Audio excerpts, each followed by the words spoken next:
Okay, lots of reactions coming in there from Conservatives as well as the Liberals. With me now is Regan Watts, Conservative strategist. Regan, good morning and thanks for your time. Good morning. Good to be with you. So first, how do you think this is actually looking for the Conservative Party and their leader, Pierre Poilievre? 2 resignations in as many days. Well, to quote the great Irish poet Roy Keane of Cork, it is complete and utter nonsense. It's complete chaos in Ottawa. And this has been a really problematic week for Mr. Poilievre. I should be clear, I don't think Mr. Généreux and Mr. d'Entremont's resignations from the Conservative caucus and the House of Commons, respectively, are equivalent. I think it would have been much worse for Mr. Poilievre if Mr. Généreux decided to cross the floor, as was reported by your own network. That might be happening. But instead, he's resigned. But 2 in a week is not good. And this is the 3rd Conservative MP since Mr. Poilievre has become leader, Alain Reyes from Quebec being the 3rd, that has decided they did not want to serve in the Conservative caucus for whatever reason.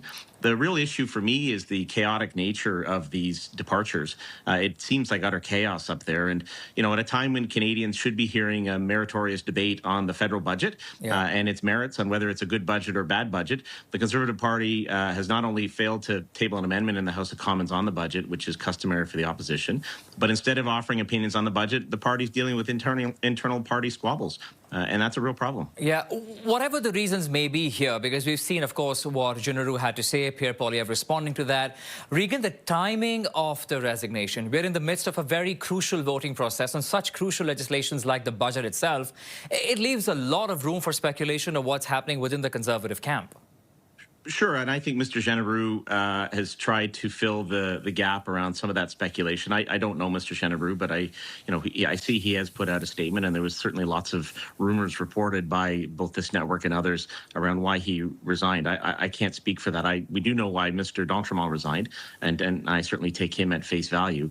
I expect and have always expected the budget to get passed. I don't actually think there was ever a risk that this budget was going to get passed and will pass. The NDP are going to fold like a beach chair and let this thing go through. And I expect Elizabeth May, despite her posture, will also let the budget go through. And if I was a Conservative Party, I would also find a way of voting against the budget, but not to the point of causing an election, because Canadians don't want an election right now. But as I said, Mr. Poilievre, this has been a really problematic week for him. And he's delivering a major speech on the economy today, on the budget. And nobody's going to be asking him about that. It'll be about what we're discussing now, which is the chaos in his caucus. You know, the other thing people are talking about is, will this dissent grow any further? We're talking about 2 right now. Could it be 3 or 4? Of course, this is speculation, but time will tell.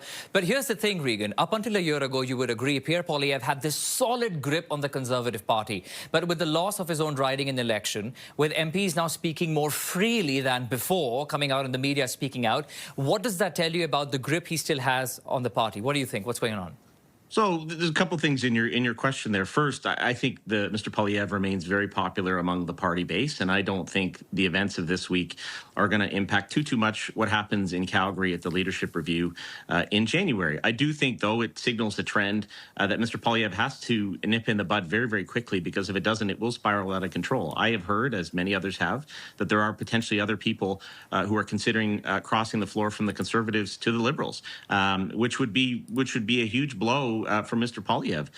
Whether that happens or not remains to be seen, but clearly there are issues inside the caucus. You know, juxtaposition Mr. Poilievre's week with Mr. Carney's, you know, the Prime Minister, who has, you know, eminent credibility and extraordinary experience and has led organizations before, you know, he came in this time, not this time last year, but earlier this year, where he had his own MPs who decided they didn't want to run again, and he was looking to do some turnover, and he managed that issue and managed to get elected with a minority government, a strong minority government. You know, if the Conservative caucus, by leaving Mr. Poilievre's caucus either through resignation or crossing the floor, gives to Mr. Carney the majority which Canadians did not give him in the election, well, there's going to be some very real questions to be asked, and I don't know how that'll play out, but I do want to emphasize, if this was politics was sport and this Parliament was a soccer match, we are only halfway through the first half.